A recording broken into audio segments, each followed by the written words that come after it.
Ito naman tayo mga kaunggoy. Nagbabalik naman tayo para imbestihagahan muli ito si Franco at bakit nga ba siya ay mas malala pa kay Jeffrey Epstein. Ito ang part 2 sa part 1. Dito ay pag-uusapan natin kung ano pa ba ang mas malala at ang mga krimen na ginawa ni Franco sa mga tao na malapit sa kanya at bakit ito nagpapatakot sa buong tao sa buong Mindanao. Sa nakaraang video, nalaman natin kung gaano ba talaga kawalang hiya ito si Franco at paano niya ito binuli at sinaktan ito si Black Dragon na walang kalaban-laban at wala naman itong masamang ginawa sa kanya. Sa grabe kalala nito ni Franco, ang mga bagay na ito ay matatawag pa nating kabaitan pa ito kay Franco.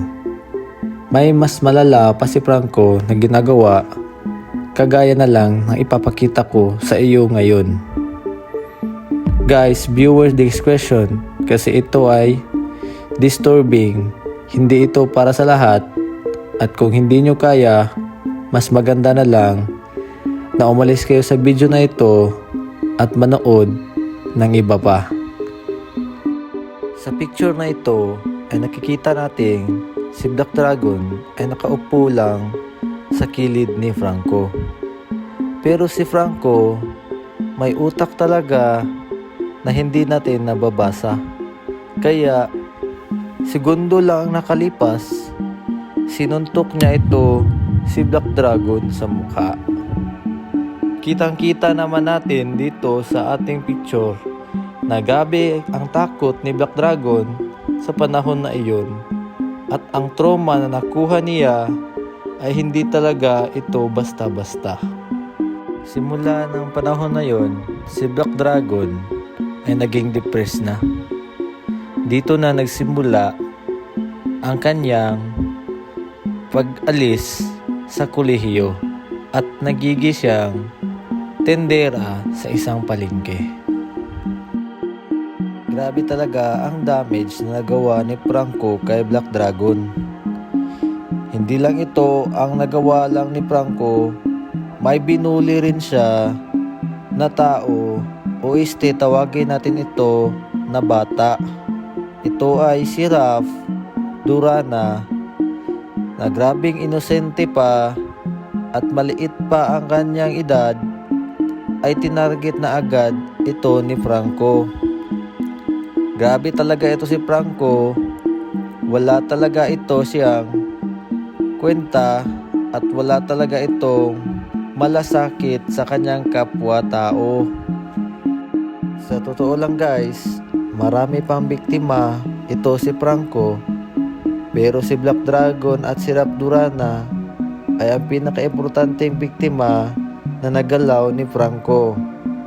Kasi sila ay magsasanay persa at gumawa ng revolusyonaryo laban sa kadiliman na ginagawa nito ni Franco. Yan ay ang topic o ang video ng ating pag-uusapan sa season 2 ng series na ito. Guys, natakil na natin kung bakit ba si Franco ay mas malala pa kay Jeffrey Epstein. Kung si Jeffrey Epstein ay isang malalang tao na mas malala pa sa demonyo na naggagamit ng kanyang pera at kapangyarihan para manggupi at mag-torture o mag-sex offend ng mga tao, si Franco naman ay nagsisira ng tao kagaya ni Black Dragon at ni Raf Durana na grabe pa ka-inosente, walang kalaban-laban at masayahin, ay sinira ito ni Franco na parang wala lang. Kaya guys, ang lesson sa video na ito ay dapat magigi tayong mabait, patas at gayahin natin ang Black Dragon at si Durana nung hindi pa sila binuli ni Franco.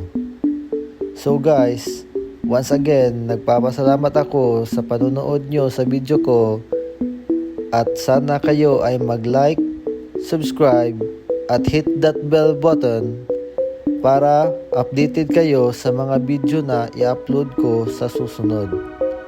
Once again guys, thank you so much and have a nice day. Goodbye.